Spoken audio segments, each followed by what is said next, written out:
Hi everyone, welcome to Bad Weather Barbecue. I'm Johnny and today we're firing up my new 18-inch Aldi Kettle BBQ for the first time.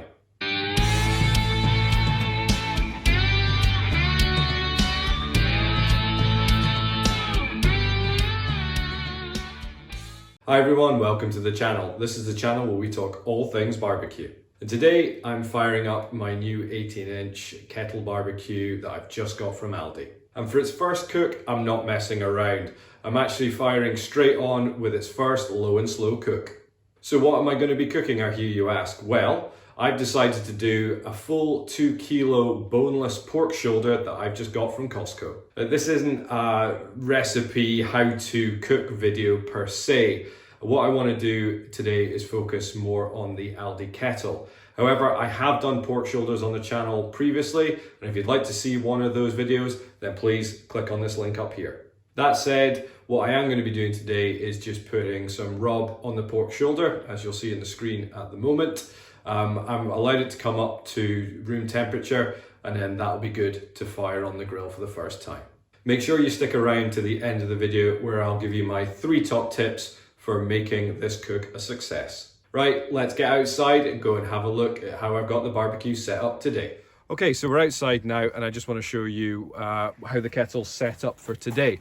So what we've got is we've got our charcoal basket here sitting on the charcoal grate. Now what I have noticed is that actually when you put this weight on, the charcoal grate does tend to move. It's not as heavy as the ones that you get with the Weber barbecues. So I'm going to have to try and bring some counterbalance to the grate. And I'm going to do that by putting in a smaller drip tray and then putting in some apple cider vinegar, apple juice and a little bit of water. And hopefully that'll balance things out when I add the charcoal in.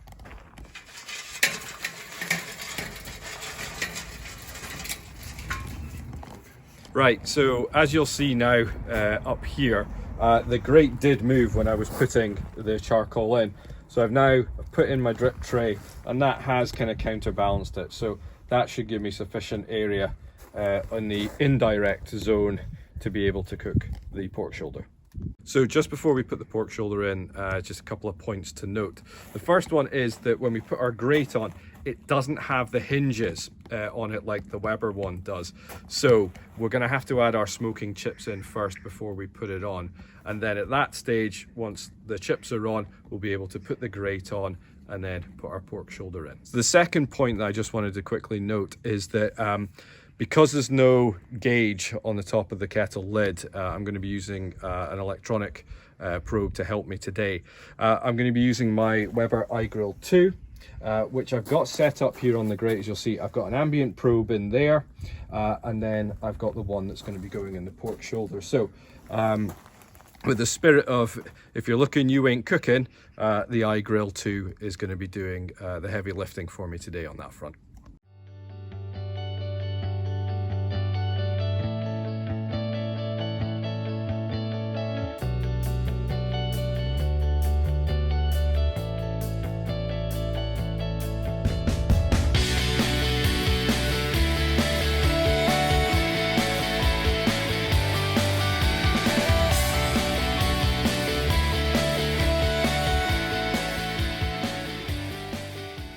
So that's the pork shoulder on now. So as I said in my previous video, the internal temperature of the kettle we're looking at is 110 to 120. And that's the key test for today, is to see can we get a consistent temperature out of this. Now I'm using my standard Weber briquettes for this one. They last about 3 hours, so we are going to have to replace them at some point. So that's going to be one of the challenges that we'll face today. In terms of time for this, I'm expecting probably about 6 hours, maybe a little bit longer. Again, we just have to wait and see. It's a new kettle, not cooked on it before, so it's all kind of trial and error from here. In terms of what we're looking for from the actual pork shoulder, we're going to take that to about 75. With any type of sort of pork product, you really want to kind of get the aesthetic looking really nice first, but that, roughly speaking, is at about 75 degrees Celsius. Thereafter, what we'll do is we'll add that into a tray with some apple juice, apple cider vinegar. We'll cover that with tin foil and put that back in until it reaches a target temperature of about 98 degrees Celsius.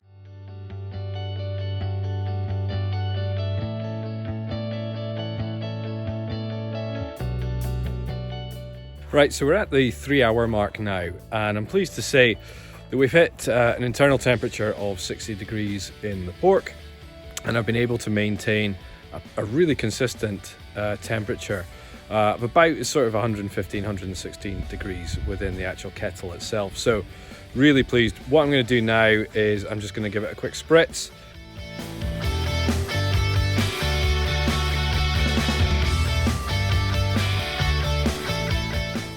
All right, so we're almost at the 5-hour mark now, and I have really just put this thing to the test. What I've done over the last hour was I topped up the coals, then I had to go and pick my daughter up. So I've left it now for an hour, and pleasingly, it stayed really steady. When I came back, it was at 121 in terms of the kettle temperature, and the meat's now up to 72 degrees. So what we're going to do is we're going to have a quick look at it, wrap it, and then this will really bring it up to temperature. So let's have a quick look. So there. So we've got some fantastic bark going on. So I'm really, really happy with that.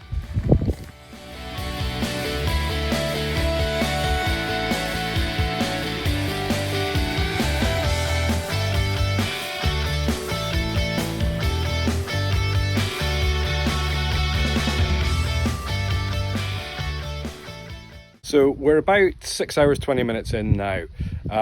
Post wrapping, everything's been going fine until I started to notice that the temperature was starting to dip in the kettle itself.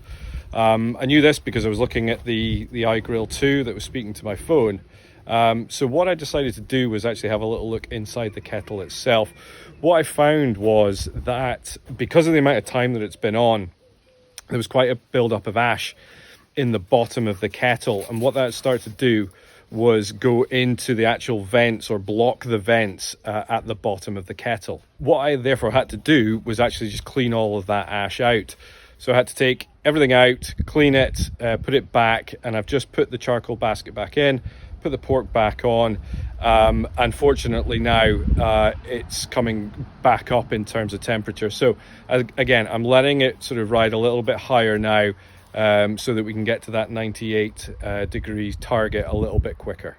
Right, so as you'll see on the screen from the screenshot from my iGrill 2, we have just hit 98 degrees. So that is our target temperature. The time is just about 6:30, so that's 7 hours and 10 minutes all in, which actually is a pretty good time. So I'm super happy with that. So as I said, this video wasn't about the pulled pork necessarily, it was how the kettle would perform. So I'm just going to go and shred some pork just now, and then I'm going to give some thoughts on how I thought the kettle performed. Okay, so what did I think about this barbecue? Well, the main test that I wanted to have a look at was, could I get a consistent temperature within the kettle throughout the cook? And as you saw, I used my iGrill 2 to monitor that. And I'm pleased to say that despite a spike very early on at the start, which is more my fault because I was just keen to kind of get the pork on, I was able to keep a consistent temperature, certainly between 110 and 120. What I would say is that the vents were very reactive in terms of helping me control that temperature. On that point about the vents, I was able to keep the bottom completely open, and it was really just the top vent that I used very sparingly to adjust the temperature either up or down depending on where we were. Another point that I mentioned within the video, so I won't labour here, was around the build-up of ash at the bottom of the vents. So this was on one side, this was on the side where I had my charcoal basket. It was a quick fix, but actually something that I'd not really considered being an issue because I've only used the bigger kettles previously. Third point is around the charcoal grate, and I've already touched on this within the video, but if you are using something like a charcoal basket, or even if you're not, because the coals themselves can still be quite weighty, you will need to kind of counterbalance that. It's obviously built for you putting those coals in the middle, which will just keep everything level. Last point that I wanted to note here was cost. For 30 quid, I have to say, this is a fantastic little barbecue. As you'll see in my previous videos pinned posts now, Aldi have actually reduced this to £15. So if you want to grab a bargain, go out and try and find one of these now. And just quickly on that point of cost, Remember all those videos and posts that I've been doing around trying to encourage people to use disposable barbecues less and less? Well, here's a fantastic opportunity to spend next to no money and get a barbecue that's decent, and then if you use it correctly, ticks all the boxes. All right, so if you do decide to buy one of these and you wanted to do something similar to the type of cook I did today, so with the 2 kilo boneless pork shoulder from Costco, here are my 3 top tips for making that cook a success. Right, number 1, make sure you get that aesthetic looking really nice. So in the video I talked about, it's usually with pork, it's around the kind of 75 C area that you're looking for. So try and get that nice kind of outer bark that when you do end up shredding it, it really adds some amazing smoky flavor to the final dish. Right, number 2, don't pour those juices away. As you'll see on the screen at the moment, there was quite a lot of juice. So remember, I used apple cider vinegar and apple juice to kind of almost, I guess, steam the pork shoulder in those latter few hours. All of that liquid gets reabsorbed. What I actually did with my one is I started to shred it and then I left it to rest, and all of that liquid got reabsorbed within the pork, making it super juicy when it came to serving. Right, number 3. These are huge pieces of meat, okay? So they can take loads of rub and loads of smoke. So be really, really liberal with your rubs and, keep getting those wood chips on during the smoke. All right, folks, I hope you enjoyed that video. I certainly enjoyed making this one. It's fantastic what you can find out there in the wild when you're looking for something, a small barbecue that's not going to cost you a lot of money, but it's going to give you some great results. So thanks for watching, everybody. You look after yourselves, and I'll see you in the next video.